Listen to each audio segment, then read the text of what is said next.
gente que faz filme pornô e depois defende a família cristã.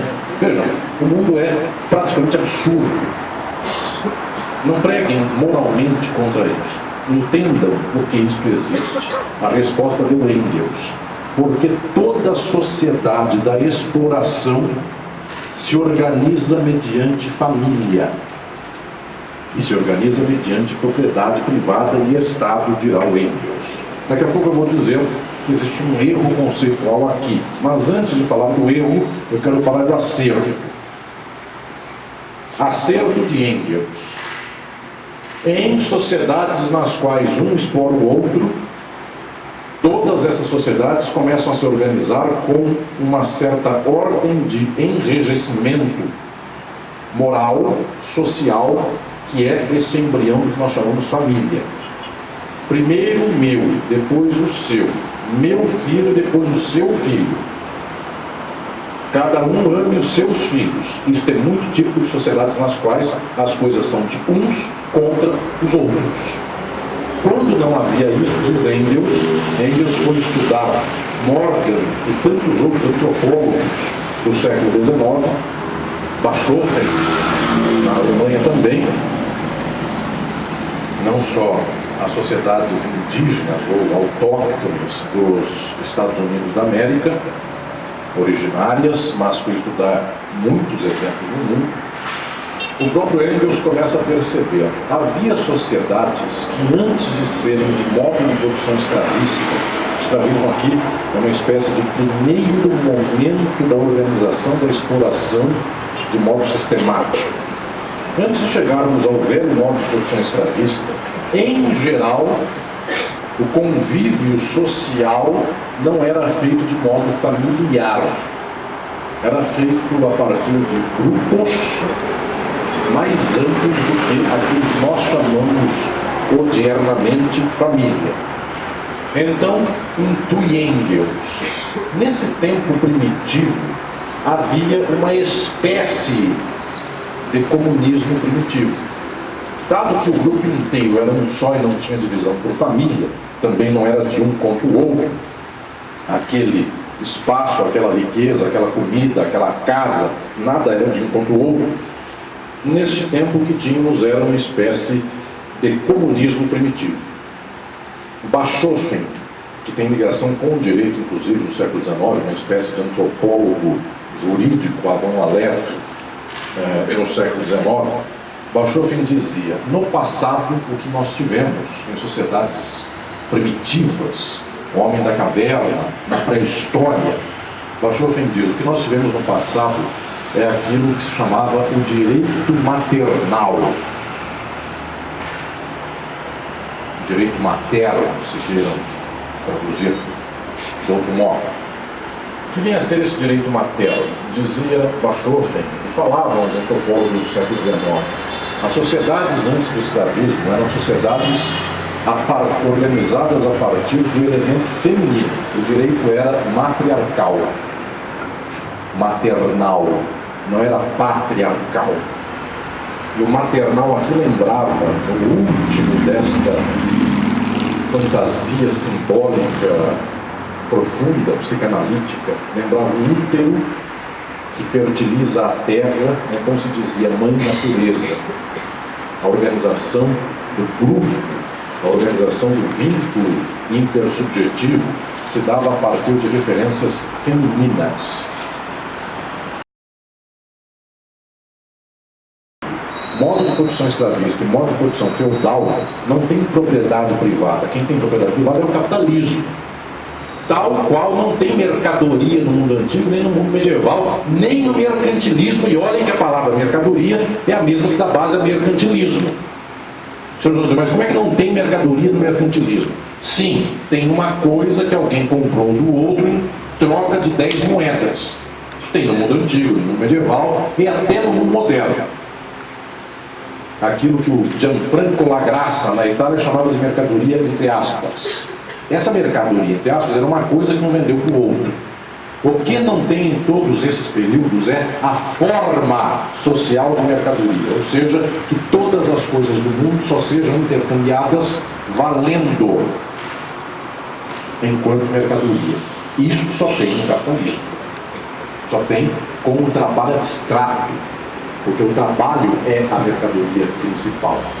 O trabalho do trabalhador é aquilo que faz a exploração acontecer e a extração de mais valor se dá. Prezados e prezadas, a propriedade privada só há onde há mercadoria, porque só há onde há direito, só há onde há Estado, e tudo isso é no tempo da mercadoria do modo de produção capitalista. Dá para entender o que Engels estava falando. Ele falava, e eu faço isso aqui no prefácio desse livro, Engels falava de apropriação. A apropriação tem no escravismo. Um pegou para si o que até aquele tempo era de todos. Ele apropriou alguma coisa. Só que isso não chama propriedade privada nos termos técnicos da palavra. Outro erro de Engels, e peculiarmente que Engels não incorre, erro no qual ele não incorre, em outros livros como O Socialismo Jurídico. Só para dizer, mas como é que Engels, homem genial, podia falar uma coisa aqui e outra lá? Homem de luta, que um dia diziam para ele, olha, as pessoas estão falando que o direito vai ser bom. Aí ele escrevia, o direito é péssimo porque é uma forma do capital. Bom, outro dia diziam para ele, olha, a revolução não está dando, vamos lutar por uns 10 reais a mais para alguém. Então vamos lutar por um direito de 10 reais a mais para alguém. Quem está na luta tem contradição até na sua teoria. E vejam, se nós pegarmos os livros do Lenin, ele próprio dizia, de vez em quando precisa dar um passo para trás para ver se dá dois para frente. Isto é, teoria em ação. Só que não pode ser a ciência da compreensão da sociedade. Eu sou obrigado a fazer aqui uma espécie de retificação das coisas. Engels diz, desde o passado, quando alguém pega aquilo que é de todos para si, então surge o Estado. Não surge o Estado. Surgem organizações políticas que garantem que aquilo que foi tomado por um não seja tomado pelo resto. Só que isso não chama Estado. No mundo escravista, quem garantia que ninguém pegasse o que era do senhor escravo era o senhor escravo. No capitalismo não é o capitalista. Quem está garantindo, só para ver onde eu estou aqui, os lustres e a Mamura, que está na minha frente aqui, então quem estiver vendo esse vídeo já sabe, quem está garantindo os lustres e a Mamura não é a família Mamura. A família Mamura, nesse momento, deste sábado à noite, está vendo plim-plim. E quem garante que ninguém rouba um lustre e a Mamura é o Estado, é o direito. Esse mesmo que muitos de vocês lutam para que seja o que proteja uma minoria. É o que protege o capital do capitalista. Se o direito proteger uma minoria, ele protege o capital contra a minoria. Então guardem. Ou defendem que protege o capitalista contra a gente e a gente para que ninguém roube o nosso celular, ou param com a ideia de que haja propriedade privada de celular e de meio de produção. Os senhores vão dizer, nossa, vou perder meu celular no dia do socialismo. Imaginem assim, os senhores vão ganhar a Vale do Rio Doce. Isso é mais ou menos que nem aquele programa infame do Silvio Santos. Quer trocar um rolo de papel higiênico por um carro importado 0 km? A pessoa fala, não! Isso é perder um celular em favor de ganhar a Vale. No socialismo as pessoas deverão compartilhar celular. Não deverão, inclusive que celular não infâmia. Eu espero que no socialismo não haja mais WhatsApp para ter que responder a chefe. Então o que eu estou dizendo é o seguinte, no socialismo não vai ter divisão de celular. Supondo que haja, porque não tem celular para todas as pessoas, é melhor dividir um celular com alguém e ganhar a Petrobras para si, e o Banco Itaú, e os lustres e a Mamura, que entraram nessa história de modo como João amava Maria, que amava José, é a poema do Drummond, que amava J. Pinto Fernandes, enfim, e a Mamura no capital é o J. Pinto Fernandes. Bem, e do lado tem um shopping dos lustres. E tem um Universal, mas não posso falar porque senão virão haters. Então, a Mamura é mais civilizada. Corta essa parte, por favor. Eu sei como é que um hater opera. Então, para lembrar daí que você tem um minuto para cortar. Bem, vejam lá. Estou dizendo que nós temos organizações políticas todas as vezes em que a riqueza do mundo é apropriada por uns contra os outros. organizações políticas nós temos toda vez que não é de todas e todos a riqueza do mundo. Isso é claro. Só que uma organização política de tipo estatal só tem no capitalismo, porque só o Estado, aí eu falo do meu Estado de forma política, só o capitalismo tem forma política estatal. O feudalismo tem forma política de domínio direto do senhor feudal perante o céu, e o escravismo tem forma política de domínio direto do senhor do escravo contra o escravo. Bem, senhoras e senhores, dá para entender que Engels, querendo falar uma coisa, se referia a outra, e estes são erros de correção nesse caminho engelsiano. Eu quero falar agora do fundamental. O que fica de valioso desse pensamento de Engels, que atravessa uma teoria crítica marxista até os dias de hoje? Em primeiro lugar, eu quero dizer aqui a todas e todos, não é o não mesmo. Não há oposição estrutural da luta de classes contra a luta de grupos. Sair da sociedade de classes é também sair da sociedade patriarcal, que é também sair da sociedade racista, porque estas coisas estão imbricadas no nível estrutural. Não compartilhem esta infâmia que o capitalismo quer fazer conosco, que é dizer ou luta pela classe, ou luta pela raça, ou luta pelo gênero, ou luta pela orientação sexual. Não é ou. O que Engels nos ensinou nesse livro é e. Acabará o último capitalista junto com o último racista, junto com o último machista e o último homofóbico. E o último xenófobo. Entenda, nós estamos lutando por uma questão que é todo um complexo estrutural. E Engels sempre nos ensinou que estas causas são imbricadas. Agora eu quero falar de uma sofisticação teórica. Eu tenho falado muito dela nos meus livros, eu falo inclusive disso num outro livro meu que trata do presente, que se chama Crise e Golpe. O que eu quero dizer aqui? Todas as coisas estão imbricadas, mas eu quero fazer agora uma sofisticação filosófica aqui para as senhoras e os senhores presentes. Quando eu digo que está tudo imbricado, eu não estou dizendo que é simplesmente uma maçaroca só. Por que estou falando isso? Porque é verdade que o capitalismo pode existir virtualmente sem que haja Ku Klux Klan. Porque na Suécia tem capitalismo, não tem Ku Klux Klan. Tem país que tem capitalismo e tem cota para ingresso à universidade de minorias. Tem país que tem capitalismo e não tem cota. Tem país infame, que em geral são esses pequenos impériozinhos ou enormes impériozinhos que mandam no mundo, Estados Unidos e Brasil, que advém de relações escravistas dentro de um contexto já moderno. Como dizia Jacob Lorender, escravismo colonial, ou os tipos do Amarelo Cardoso tentando achar aqui uma brecha dentro do regime colonial. O que estou dizendo aqui, prezados e prezados, é que nós temos efetivamente condições insígnias. Vejam se entendem o que eu falo nos meus livros.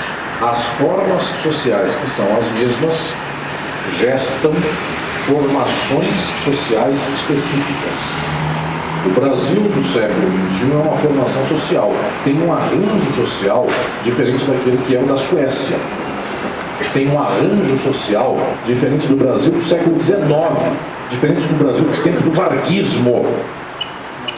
De tal modo que efetivamente existem lutas que acontecem e que movem peças, ainda que sejam no campo apenas, como nós dizemos, da cultura, da luta de minorias, da luta de gênero, da luta antirracista, da luta LGBT. Estas lutas movem peças, porque não é uma maçaroca só. São peças coadunadas, são formas e informações específicas. Então tem sociedades efetivamente mais machistas que outras. Tem tempos históricos melhores ou piores que outros. Vejam, na década de 70 teve uma esquerda revolucionária gente que foi para a guerrilha e morreu, e foi torturada, e teve uma esquerda do desbunde, como se dizia ao tempo da década de 70. Gente que falava, já que eu não vou fazer revolução nenhuma, nem sei pegar uma arma, eu vou só fazer então aqui uma espécie de estética revolucionária, ou seja, fumar maconha na frente de um soldado, tirar a roupa e chocar a sociedade ou algo assim. Percebam, estas manifestações estéticas, hoje, que são odiadas pelas pessoas, porque as pessoas consideram que é horrível que alguém faça algo nesse sentido, elas têm uma função social, cultural. Mas volto a falar que se eu pensá-las apenas como elas mesmas, eu mexo 3 peças e não mexo no tabuleiro inteiro. Resultado, o resto do tabuleiro é tamanho, é tão estrutural que essas 3 peças que eu ganhei eu perdi. Vejam, a luta de mulheres, negras e negros, movimentos autóctones por todo mundo, como eu dou o exemplo aqui. Estive há um tempo no Canadá fazendo palestras por lá, o movimento que nós chamamos indígena, mas eles chamam de movimento autóctone, é muito forte, bem mais forte, inclusive, do que o nosso movimento que nós chamamos de indígena no Brasil. O que estou dizendo é que essas lutas ganharam muitas coisas.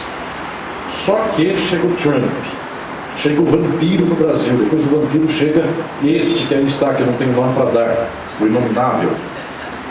Chegam essas pessoas e tudo que nós mexemos de peça, eles voltam para trás em 2 minutos. Ah, mas nós ganhamos pelo direito, o direito do casamento homoafetivo. Eu troco a STF inteiro e o direito que eu ganhei eu perdi. Bom, toda vez que eu luto por direitos, eu posso perder todos os direitos. O que eu estou falando para todas e todos é que tem teto, se eu quiser mexer em alguns pedaços deste castelo da exploração e da opressão. Como também eu não mexo em tudo, agora é o que eu vou falar aqui. Se nós sairmos do capitalismo e chegarmos ao socialismo, transformamos o modo de produção. Já baixamos muito estruturalmente o poder de alguém contra alguém, porque se todas as trabalhadoras e trabalhadores tomarem os meios de produção, todo ser humano tem teto para si. E aí já diminuiu muito o poder do machismo de dizer, se você sair de casa, a casa é minha e você, mulher, não terá nada. Se tudo é de todos, todo mundo terá um teto. Então já diminuiu muito o machismo. Se todas e todos forem trabalhadoras e trabalhadores que cuidam da fábrica, não tem mais diferença entre branco gerente e negro trabalhador operário.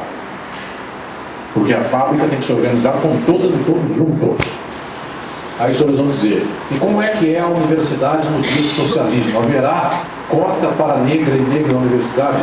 No dia do socialismo acabará a universidade. E fiquei sabendo que existe um Sócrates muito inteligente que anda falando na esquina aqui dessa Rua da Consolação e ele fala coisas magníficas. Quer saber o que ele fala? Vai lá. Ele é branco, ele é negro, ele é indígena, ele é paraguaio. As pessoas aprendem com quem tem para ensinar. O capitalismo é diferente. As pessoas aprendem se tiverem para pagar. Ah, mas a universidade é pública, se pagarem cursinho. Ah, mas tem um cursinho aqui na Consolação. Tem um contra a máquina dos cursinhos. O que eu estou dizendo é que chegará um dia que não haverá mais cursinho. E, efetivamente, o fim do capitalismo como modo de produção diminui profundamente as opressões e diferenças de minorias. Não as diminui, no entanto, totalmente. Porque tal qual quando eu mexo as peças do tabuleiro da família, dos costumes, da sexualidade, eu não mexi com o capitalismo inteiro, e o capitalismo pode voltar, regurgitar a mudança e torná-la ainda pior. Também quando eu mexo as peças da luta de classes, eu não necessariamente mexi todas as peças do racismo, da homofobia, nem tampouco do patriarcado. O que eu estou dizendo é que são lutas que se juntam não numa maçaroca só. Elas têm uma peculiaridade que é aquilo que se chamava, desde o tempo da década de 70, com pensadores como, por exemplo, Poulantzas, chamava-se de autonomia relativa. Gramsci percebeu isso.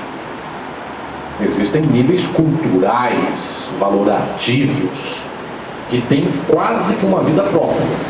Não estou dizendo que eles vivam por conta própria, mas existe uma história do racismo, uma história do machismo, uma história da homofobia, que tem total implicação com o capitalismo, mas tem alguma coisa de si nessa história. Por isso Foucault não é um inimigo de uma leitura revolucionária. De fato, existe uma microfísica de práticas de opressão, de verticalização de relações sociais. Esta microfísica tem uma história. Gente que está no interior, onde pega o boi à unha, efetivamente tem um custo da homofobia sobre si pior do que quem está em São Paulo e basicamente não pega um touro à unha, porque basicamente é atendente de telemarketing. De tal modo que não precisa efetivamente pegar o touro à unha. E vejam, não estou dizendo que touro à unha constitui um homem que não seria homoafetivo. Não estou dizendo nada disso. É que nesta cultura de uma certa valorização midiática de aparelhos, quem diz que quem é do interior é macho é o próprio aparelho ideológico, nas palavras de Althusser, desse ambiente, ou seja, a música sertaneja, o louvor do John Wayne nos Estados Unidos. Então, ninguém sabe o que é o Texas. O Texas é uma reinvenção do faroeste do John Wayne, porque o Texas não é o que o filme do faroeste fala que é. E entendam, de tanto ver filme de faroeste, o povo do mundo inteiro acha que o Texas é o John Wayne, e pior, o texano acha que ele é o John Wayne.